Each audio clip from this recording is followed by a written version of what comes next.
ಕರ್ಕೊಂಡು ಹೋಗ್ತಾರೆ. ಒಂದು ಇಡ್ಲಿ ಎಕ್ಸ್ಟ್ರಾ ಕೊಡ್ತಾರಂತ ಪಿಕ್ಚರಲ್ಲಿ ಮಾಡೋಕ್ಕೆ ಹೋದ್ರಂತೆ. ಒಳ್ಳೆ ಬಂಧನದಲ್ಲಿ ಸಿಗಾಕ್ಸ್ಬಿಟ್ರು. ನನಗೆ ಮುಕ್ತಿ ಯಾವಾಗ ಅಂತ ಕೇಳ್ಕೊತಾ ಇದ್ದೆ. ನಾವು ಊಟ ಇಲ್ಲದೆ ಬೆಳೆದವ್ರು ನಿಮ್ಮಪ್ಪ ಪಕ್ಷಿಯಾಗಿ ಹೋಗ್ಬೇಕು ಅಂತ ಇಷ್ಟಪಟ್ಟೆ. ನನ್ನ ಪಕ್ಷಿಯಾಗಿ ಕರ್ಕೊಂಡೋಗಿ ರೆಕ್ಕೆನ ಹರಿದಾಕ್ಬಿಟ್ಟು ನಾನು ಎಲ್ಲಿ ಆರ್ಲಿ ನಾನು ಅಂತ ಹೇಳಿದ್ರು. ಅವತ್ತು ವೀರಪ್ಪನೂ ಗನ್ ಹಿಡ್ಕೊಂಡಿದ್ದ, ಇವತ್ತು ಪೊಲೀಸ್ನವರು ಗನ್ ಹಿಡ್ಕೊಂಡಿದ್ದ. ನಾವು ಅಪ್ಪಾಜಿ ಅವ್ರದ್ದು ಒಂದು 3 ಮಾತು ಹಂಚ್ಕೊಳ್ಳೋಕೆ ಇಷ್ಟಪಡ್ತಾ ಇದ್ದೀನಿ. ನಿಮ್ಗೆ ಇಲ್ಲೆಲ್ಲ ನೋಡಿದ್ದೀನಿ, ಆದರೂ ಒಂದು 2-3 ಮಾತು ನೀವು ಕೇಳಿದಿರೋದು ಹೇಳ್ತೀನಿ. ಅಪ್ಪಾಜಿ ಅವ್ರು 3ನೇ ಪಿಕ್ಚರ್ 4ನೇ ಪಿಕ್ಚರ್ ಮಾಡಬೇಕಾದ್ರೆ ಒಟ್ಟಿಗೆ 3-4 ಪಿಕ್ಚರ್ ಬಂತಂತೆ. ನಿರ್ಮಾಪಕರು 3-4 ನೆನಪು, ಹಣ ಇಷ್ಟು ಕೊಡ್ತೀವಿ ದುಡ್ಡು, ಇಷ್ಟು ಕೊಡ್ತೀವಿ ದುಡ್ಡು, ಈ ಪಿಕ್ಚರ್ ಮಾಡಿ ಆ ಪಿಕ್ಚರ್ ಮಾಡಿ. ಅವರ ದುಡ್ಡು ಬಿಡ್ರಿ, ಊಟ ಏನು ಕೊಡ್ತೀರಾ ಹೇಳಿ ಅಂತ. ಆಗೆಲ್ಲ ಏನು ಮಾಡೋರಂತೆ, ಬೆಳಿಗ್ಗೆ ಟಿಫನ್ಗೆ 2 ಇಡ್ಲಿ ಮೇಲೆ ಕೊಡಲ್ವಂತೆ, ಒಂದು ಪೊಟ್ಟಣದಲ್ಲಿ ಕಟ್ಬಿಟ್ಟು ಕೊಡೋರಂತೆ. ಅವ್ರು ಯಾರೋ ಬಂದು ಎಷ್ಟು ಇಡ್ಲಿ ಕೊಡ್ತೀರಾ ಅಂತ ಕೇಳಿದ್ರಂತೆ. ಅಪ್ಪಾಜಿ 3 ಇಡ್ಲಿ ಕೊಡ್ತೀವಿ ಅಂತಂತೆ. ಸರ್ ಅದಕ್ಕೋಸ್ಕರ ಪಿಕ್ಚರ್ ಒಪ್ಕೊಂಡ್ರಂತೆ. ನಮ್ಮ ತಂದೆಯವ್ರು ಹೇಳಿದ ಮಾತಿದು, 3 ಇಡ್ಲಿಗೋಸ್ಕರ ಒಪ್ಕೊಂಡಕ್ಕಂತ.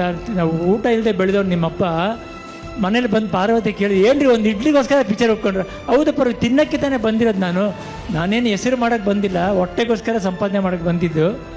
ಜನ ನನ್ನ ಕರ್ಕೊಂಡು ಹೋಗ್ತಾರೆ, ಒಂದು ಇಡ್ಲಿ ಎಕ್ಸ್ಟ್ರಾ ಕೊಡ್ತಾರಂತ ಪಿಕ್ಚರಲ್ಲಿ ಮಾಡೋಕ್ಕೆ ಹೋದ್ರಂತೆ. ಅದೇ ಥರ ಅವರು ಪ್ರೊಡಕ್ಷನ್ ಮಾಡಿದ್ಮೇಲೆ ಅಮ್ಮನಿಗೆ ಹೇಳಿದ್ರು, ಎಲ್ರಿಗೂ ನಮ್ಮ ಇಡೀ ಎಲ್ಲ ಯೂನಿಟ್ಗೂ ಇಲ್ಲಿಂದನೇ ಅಡುಗೆ ಮಾಡಿಸೋಂತ.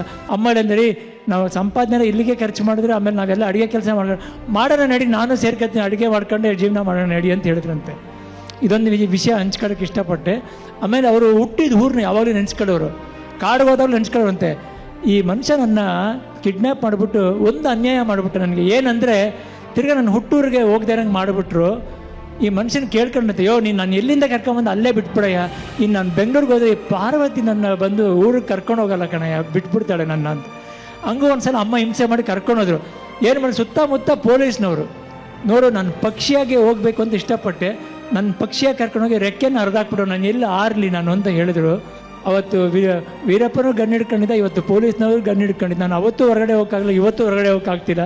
ಒಳ್ಳೆ ಬಂಧನದಲ್ಲಿ ಸಿಗಾಕ್ಸ್ಬಿಟ್ರು. ನನಗೆ ಮುಕ್ತಿ ಯಾವಾಗ ಅಂತ ಕೇಳ್ಕೊತಾ ಇದ್ರು. ಆ ಮಾತು ನೆನಪಾಗುತ್ತೆ. ಬೆಳಗ್ಗೆ ಹಾಗೆ ರಾಜರಥ, ಬಣ್ಣದ ಲೋಕ ಅವರು ರಾಜರಥ ತಗೊಂಡು ರಾಜ್ಯದಂಥ ಯಾತ್ರೆ ಮಾಡ್ಕೊಂಬಂದಿದ್ದಾರೆ. ಅಪ್ಪಾಜಿ ಅವ್ರ ಜನ್ಮ ಊರದಿಂದ ಪುಣ್ಯ ಭೂಮಿಯವರೆಗೂ ಆ ರಥ ಮಾಡ್ಕೊಂಡು ಸುಮಾರು 600 ಹೆಚ್ಚು ಕಿಲೋಮೀಟ್ರನ್ನ ಪ್ರಯಾಣ ಮಾಡ್ಕೊಂಡು ಬಂದಿದ್ದಾರೆ. ಆ ಜ್ಯೋತಿ ಮುಖಾಂತರ ಒಂದು ಸಂದೇಶ ಸಾರಿದ್ದಾರೆ.